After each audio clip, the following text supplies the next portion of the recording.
구원할 계획을 에스더를 통해서 세우고 계시더라라는 것을 우리가 쭉 살펴본 바가 있습니다. 자, 그래서 오늘 우리가 나눈 이 본문의 말씀은 이제 하나님께서 적극적으로 개입하시는, 이 역사 속에 적극적으로 개입해 가시는 그러한 손길이 확연하게 보여지는 이제 그러한 장면입니다. 하나님의 역공이 시작되고 있다라고도 할 수 있는 이제 그러한 대목인 것입니다. 자, 1절의 말씀을 보게 되면은 아하수에로 왕이 불면증에 걸렸다라는 것을 알 수가 있어요. 그날 밤에라고 했습니다. 그날 밤이라는 것은 바로 모르드게가 위기에 처한 그 밤에, 그러니까 하만이 나무를 세우고 이제 언약 백성들을 전부 다 이렇게 멸절시킬 이제 그런 준비를 다 마친 날, 이제 그렇게 되는 겁니다. 그래서 그날 밤이라는 말씀 자체가 바로 그 순간에 하나님께서는 당신의 백성들을 이렇게 방치하지 않으시고 그 백성들을 구원하시기 위한 하나님의 계획이 이렇게 흘러가고 있다라는 것을 우리에게 암시하고 있는 그런 대목이 바로 어느 한날 밤에가 아니라 그날 밤에라고 시작을 하는 겁니다. 그래서 그날 밤에 왕이 잠이 오지 않습니다. 뭐 누구나 불면증에 걸릴 수가 있겠죠. 뭐 여러 가지 생각하는 게 많고 뭐 스트레스가 많고 그러다 보면은 잠이 안 오는 경우도 분명히 있을 수는 있습니다. 자, 그런데 그때 하필 왕은 역대 일기를 가져다가 자기 앞에서 읽혔다라고 되어 있습니다. 그 많은 서적들이 있을 거 아닙니까? 뭐 국정 운영에 관련된 여러 가지 서적들이 많을 텐데 왕이 역대 일기, 그러니까 자기가 통치하면서 일어났던 그 궁중에서 일어나고 그 나라에서 일어났던 일들을 남김없이 기록한 그런 사기를 읽게끔 그렇게 했다라고 하고 있습니다. 그런데 이게 우리가 하나 좀 알아야 될 게 아니 뭐 잠이 안 오다 보면 책을 읽어야 된다라는 생각도 들 수가 있고 그러다 보니까 역대 사기를 갖고 와서 읽을 수도 있지 않은가라고 되어 있는데 사실 조선시대 같은 경우는 그런 게 금지가 되어 있었죠. 제 아무리 왕이라고 하더라도 승정원에서 기록한 그런 그 왕의 일지, 그러니까 왕이 어떤 일을 하고 어떤 발언을 했다라는 것을 낱낱이 기록한 그런 것을 그 당대 왕이 볼 수가 없었다라고 되어 있어요. 그래서 그거는 그 왕이 자기가 뭐 바로 일주일 전에 엊그저께 했던 이야기들이 그대로 고스란히 담겨 있는 그런 서류를 보게 되면은 어떤 마음이 들겠어요. 아, 이거 내가 잘못 결정한 건데, 아, 이거 내가 실수한 건데 하면서 그 역사를 기록한 것에다가 손을 댈 수가 있지 않겠습니까? 그러다 보니 모르겠습니다. 뭐 다른 국가의 고대 사회에서는 어땠는지 모르겠지만 아마 현대에서도 그런 일들이 좀 있을 거예요. 뭐 대통령 기록실이라든가 이런 게 굉장히 그 중립적인 위치에서 객관적인 일들을 잘 기록해서 이렇게 후대에 남기는 이제 그런 역할을 하는 것으로 되어 있습니다. 그러니까 외부의 입김이 들어가지 않도록 그렇게 제도적인 장치를 다 해놓은 그런 케이스들이 많다라는 거죠. 그런데 아마 페르시아 왕궁도 어느 정도 그런 컨트롤이 있지 않았을까라고 예상은 되지만 그러한 것들을 다 뚫고 왕이 자기의 그 역대 사기를 가져와서 읽히게 했다라는 것 자체가 이게 우연의 일치로만 보기에는 뭔가 좀 석연찮은 이제 그런 구석들이 분명히 있는 대목이다라는 것입니다. 자, 그래서 역대 사기를 읽게 하는데 얼마 전에 이런 일이 있었다는 거, 왕도 모르고 있었다는 것을 알게 되죠. 2절 말씀해 보면은 그 속에 기록하기를 왕의 두 내시 빅다니와 데레스라는 사람이 아하수에로 왕에게 앙심을 품고 그를 암살하려고 했다가 발각돼서 뭐 이렇게 처벌받는 뭐 그런 사건들이 기록이 되어 있었던 것입니다.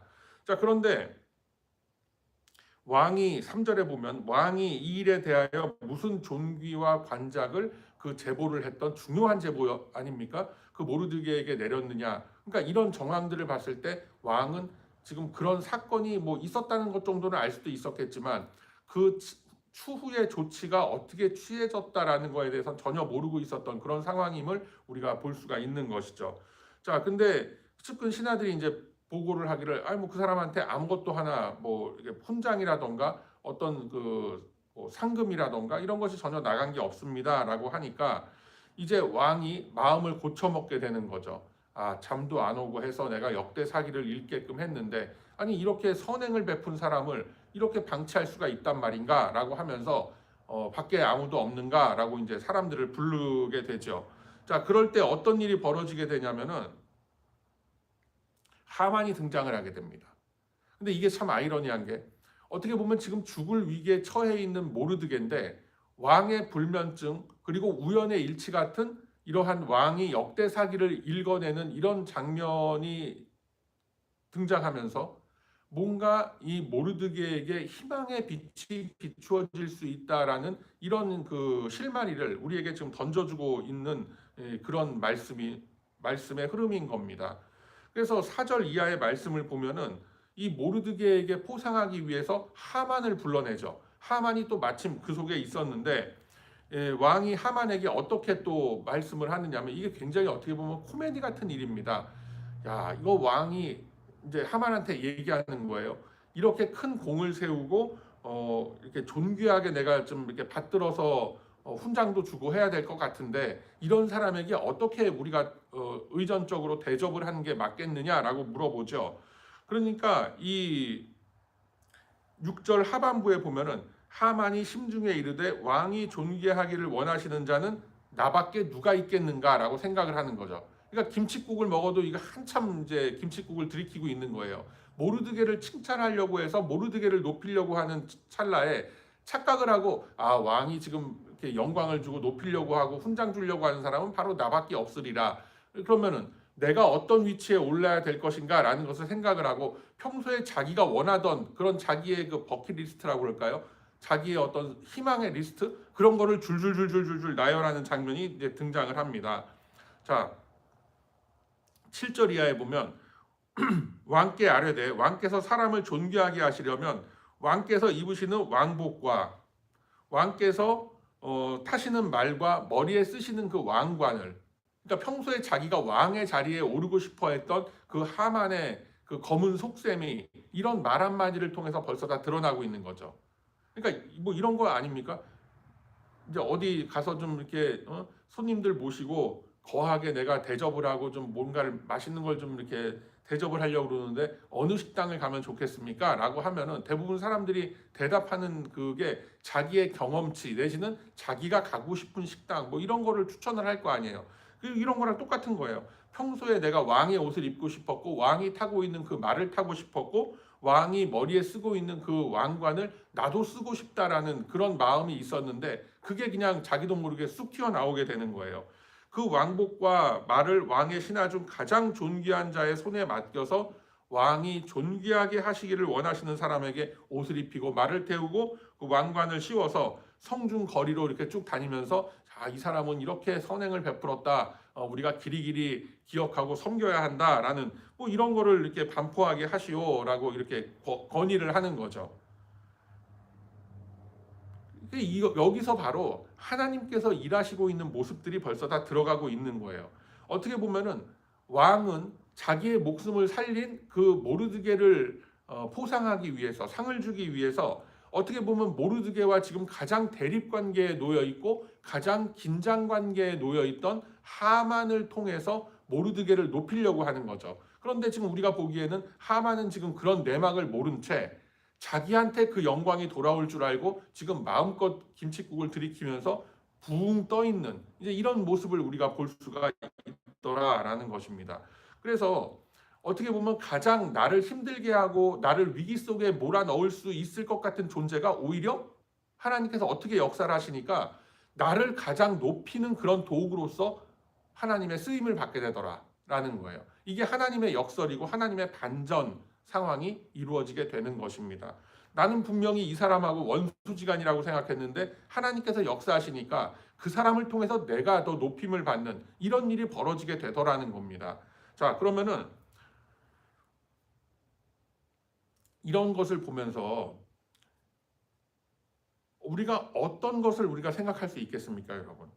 하나님께서는 우리의 생각이 닿지 않는 이미 그런 지점에서부터 우리 성도의 기도를 듣고 우리 성도들의 그 간구와 그 울분과 그 서름과 그 기도를 다 들으시고 거기서부터 역사하고 계신 거예요. 그것이 지금 1장서부터 6장 2장면까지 오기 전까지는 도대체 하나님께서는 뭐 하고 계시는 거지? 뭐 어떻게 좀 뭐 에스더가 좀 발탁이 돼서 왕비가 된 것까지는 그래 하나님의 섭리라고 보는데, 그 이후에 이스라엘 백성들이 다 지금 죽게 생겼고 모르드게도 지금 억울한 누명을 쓰고 지금 눈 밖에 나서 저렇게 장대에 매달려서 저렇게 참수형을 당하게 생겼는데, 하나님께서는 도대체 뭐 하고 계시단 말인가? 역사를 주도하신다는 분이 이거 아무것도 안 하고 계시는 거 아닌가? 우리는 그렇게 생각할 수가 있죠. 그리고 벌써 이게 시간이 5년 가까이의 시간이 흐르는 시점입니다. 5년 동안 하나님께서는, 그러니까 우리는 당장 5시간도 기다리질 못하지 않습니까? 어떤 상황에 자기의 어떤 위기의 상황에 처하게 되면은 5시간이 아니라 뭐 50분, 15분, 5분도 우리는 기다리기가 어려운 그런 수준의 그런 존재들인데, 하나님께서는 계속해서 그 시간 속에서 일을 하시는 거예요. 어떤 때가 가장 좋을 것인가, 그리고 어느 순간이 가장 좋은 순간이란 말인가라는 것을 다 계산을 하셔갖고 여러 가지 원인과 결과들이 다 모이게끔 해서 모르드게를 죽이려고 그렇게 눈에 불을 켜고 여러 가지 계획을 세우면서 그렇게 전 방방곡곡에 왕의 조서를 보내서 유대인들을 한날 한시에 몰살시키라는 그런 명령을 내린 그 하만의 입을 통해서 모르드게가 왕이 입는 옷을 입고 왕이 타는 말을 타고 왕의 머리에 씌우는 그 관을 쓰고 거리를 다니면서 모든 백성들에게 이렇게 칭찬을 받게 하고 칭송을 받게 하는 이런 자리에 오르게끔 지금 하나님께서는 역사를 하고 계시는 거예요. 자, 그러면은 다시 한번 우리가 이 전체적인 본문의 스토리를 봤을 때 이 아하수에로 왕이 불면증이 생겼어요. 그러면은 궁중에서는 이 왕의 건강에 문제가 생겼다는 것은 굉장히 큰 위기가 되는 겁니다. 그렇지 않습니까? 그런데 왕이 불면증이 걸렸다고 치자고요. 그런데 하필 그 밤에, 왜 그 밤이라는 거 무슨 의미가 있다는 거 여러분 벌써 말씀드려서 알고 계시죠? 그 밤에 불면증 걸린 아하수에로 왕이 역대 사기를 읽었는데 마침 그 장면이 모르드게가 아하수에로 왕의 목숨을 살려준 그 대목을 읽게 되었다. 이게 우연의 일치일까요, 여러분? 우연의 일치라고 생각하세요? 아니죠. 하나님의 개입이 있지 않으면 이런 일이 일어날 수가 없는 거예요. 분명히 하나님께서 어떤 의지와 계획을 가지시고 왕이 잠을 못 들게 하셨고, 그 자연스러운 불면증이라는 어떤 현상을 통해서 책을 읽게 되고 역대 사기를, 그것도 굉장히 흔치 않은 일인데, 제가 말씀드리잖아요. 그 왕의 비서 정도 되는 사람들이 다 기록한 그런 기록을 당대 왕은 볼 수가 없는 게, 일단은 페르시아는 모르겠어도 그 배경사까지는 제가 여러분들에게 지금 이 자리에서 말씀드리긴 좀 어려워요. 그런데 조선시대만 하더라도 왕이 자기 때에 자기가 했던 역사를 볼 수는 없었단 말이에요. 그건 굉장히 조선왕조 500년 동안 지켜져 왔던 하나의 그 국정의 컨트롤이었단 말이에요. 그럼 대부분의 고대 왕국들이 다 이런 컨트롤을 가지고 있었을 텐데, 왕이 역대 사기를 가져다가 읽게 하는 것도 그렇게 흔한 일은 아닌데 마침 그 대목이 모르드게가 자기의 목숨을 구해준 장면을 읽게 되더라. 그리고 그걸 보고 또 하나님께서는 왕의 마음을 움직여서 이런 좋은 일이 있었구나. 이제 잠이나 자자. 잠을 자고 끝난 것이 아니라 이 사람의 관직과 이 사람의 지금 그 직위가 어떻게 되어 있단 말인가. 이렇게 훌륭한 일을 하고 선행을 베푼 사람을 내가 뭔가를 이렇게 훈장도 주고 치하를 해야 되는데 거기에 대한 궁금증이 생기고 또 신하들을 불러서 묻게 되고, 또 마침 있었던 때마침 그 자리에 있었던 하만을 통해서 이러한 반전적인 결과를 만들어내게 되고, 여러분 이런 한 모든 일들이 이게 우연의 일치가 아닌 겁니다. 하나님의 분명한 개입이 있는 거예요. 우리는 보이지 않는 하나님의 손길이라고 했지만 이러한 우연찮은 일 같은 일들을 통해서, 그러니까 왕의 불면증, 그리고 굳이 책을 가져다 읽는 그런 그 고집스러움, 그리고 거기서도 그냥 넘어가지 않고 꼼꼼히 그 모르드게의 선행을 챙기는 어떤 그런 일들, 상황들, 이런 것을 통해서 하나님께서는 우리의 인생 속에서도 고스란히 역사하신다라는 것을 우리가 이 말씀을 통해서 분명히 깨달아야 한다라는 것입니다. 그래서 여러분 한번 생각해 보세요. 우리가 이 말씀을 통해서 하나님께서는 결코 잠들어 계시지 않다라는 거예요.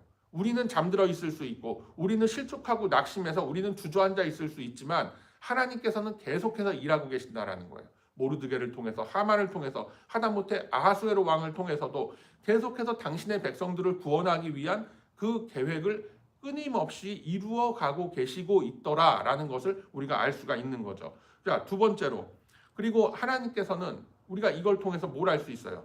결코 성도가 행한 그 선행을 잊지 않으신다라는 거예요.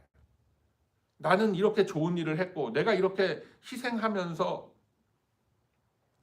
나의 불이익을 감수하면서까지 내가 이렇게 했는데 나에게 무슨 보상이 있단 말인가? 당장은 아무 보상이 없는 것 같죠. 그런데 하나님께서 시간이 흐른 후에 이렇게 모르드게와 가장 긴장 관계에 있었던 하만을 들어서 모르드게를 높여주시는 거예요. 자, 그런 말씀이 성경에 어디에 있는지 한번 봅시다. 히브리서로 가보세요. 히브리서 6장, 신약성경 359쪽, 358쪽 어간에 있습니다. 히브리서 6장 10절의 말씀을 우리가 함께 읽도록 하겠습니다. 히브리서 6장 10절의 말씀 우리 함께 읽습니다. 시작. 하나님은 불의하지 아니하사 너희 행위와 그의 이름을 위하여 나타낸 사랑으로 이미 성도를 섬긴 것과 이제도 섬기고 있는 것을 잊어버리지 아니하시느니라. 아멘. 하나님께서는 우리들이 어제 했던 일, 그리고 지금 하고 있는 일 전혀 잊어버리지 않고 전부 다 계수하고 계신다라는 거예요. 그래서 성도의 그 선행을 하나님께서는 만대까지 그 복을 베풀어 주시고 성도의 그런 허물과 죄악은 우리가 회개하고 할 때 3대를 넘기지 않고 다 잊어버리신다라는 말씀 우리가 잊지 않습니까? 그래서 그런 말씀들이 다 이렇게 성취가 되고 있는 거예요.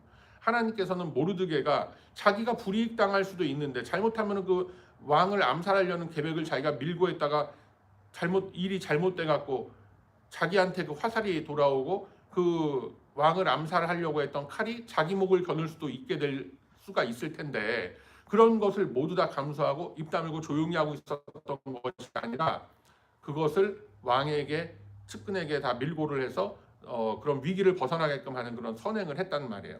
그리고 하나님께서는 그것을 잊지 않고 보고 계시다가 가장 긴장 관계가 높아졌을 때 모르드게가 가장 위기에 처했다라는 바로 그 순간에 모르드게를 가장 위기에 처하게 만들었던 그 사람의 손을 통해서 모르드게가 높아지도록, 이게 대단하지 않습니까, 여러분?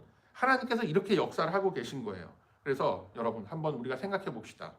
이 말씀을 품고 깊이 묵상으로 들어가 봅시다. 숱한 사건들이 일어납니다. 우리가 인생을 살면서 숱한 사건들이 일어나고 이런저런 일들을 겪으면서 살아요. 그러면서 어떤 우연치 않은 일도 생기게 되고 또 뭐 이런 여러 가지 일들을 겪으면서 그러한 여러 가지 일들이 교차적으로 계속 반복을 하는 거예요. 이런 우연한 일, 저런 일들, 이런 슬픈 일들, 이런 기쁜 일들, 또 이렇게 우연치 않게 어떻게 이런 일이 일어나지 하는 그런 일들이 계속 우리 인생 속에 쌓이고 쌓이는 가운데에서 우리가 무엇을 읽어내야 된다? 나를 붙들고 계신 하나님의 손길이 때로는 나를 연단의 자리로, 그리고 때로는 나를 영광된 자리로 이렇게 이끌고 가시는구나 라는 것을 우리는 알아야 된다는 거예요. 근데 우리의 요구와 바람이 그 하나님의 시간과 하나님의 때에 맞진 않아요. 하나님은 바로 당신의 시간, 당신의 때에 우리를 연단의 자리로도 밀어 넣으셨다가 때로는 영광된 자리로도 올려놓으시고 그 속에서 계속 우리의 구원과 우리의 영적인 성장을 위해서 하나님은 우리를 붙들고 지금도 계속 일하고 계시다라는 것. 여러분 결코 잊지 마시기 바랍니다. 그래서 지금 내가 당하고 있는 이 연단, 그리고 지금 내가 당하고 있는 이 고통과 고난, 그리고 지금 내가 당하고 있는 이 울분과 서러움, 그리고 지금 내가 누리고 있는 이 기쁨과 감사, 모든 게 다 영원하지 않습니다, 여러분. 그래서 우리가 뭐 흔히 세상에서도 이런 얘기 하잖아요. 뭐 인생 살다 보면 업앤다운이 있다라고 하는데 물론 그거는 아유 오늘 참 재수 좋았네. 아유 오늘 이게 웬 횡재냐. 아유 오늘 참 일진이 안 좋네. 그건 그냥 세상 사람들이 생각하는 어떤 그런 수준의 얘기들이에요. 그렇지만 하나님께서는 분명한 의도를 가지고 우리를 연단의 자리로도 집어넣으신다라는 거예요. 그리고 그 속을 통해 그것을 어떻게 극복해 나아가는 그 과정과 그런 장면들을 통해서 우리의 인생 속에 하나님을 깨닫고 하나님께 영광 돌리는 성도의 귀한 자리로 우리가 올라갈 수 있도록 하나님께서는 계속해서 우리를 붙들고 이끌고 가신다라는 거예요. 때로는 내가 슬플 때, 때로는 내가 기쁠 때 어떻게 그런 일이 일어납니까? 나를 붙들고 계신 하나님의 역사하심 때문에 그런 일이 일어나는 줄로 믿습니다. 해서 우리가 이 시간 기도할 때에 하나님의 시간과 하나님의 정확한 때를 우리는 알 수 없지만 언제나 나를 붙들고 계신 하나님을 내가 믿습니다. 그 하나님의 계획 안에 내가 온전히 쓰임받게 하시고 그 속에서 어긋나지 않게 하시고 벗어나지 않게 하시고 그 하나님의 인도하시는 나를 때로는 높이시고 때로는 나를 낮추실 때에 그 모든 손길 앞에서 내가 온전히 하나님을 청종하며 순종하게 하소서라는 이 믿음의 고백을 그리고 이 믿음의 결단을 먼저 고백하며 나아가는 저와 여러분의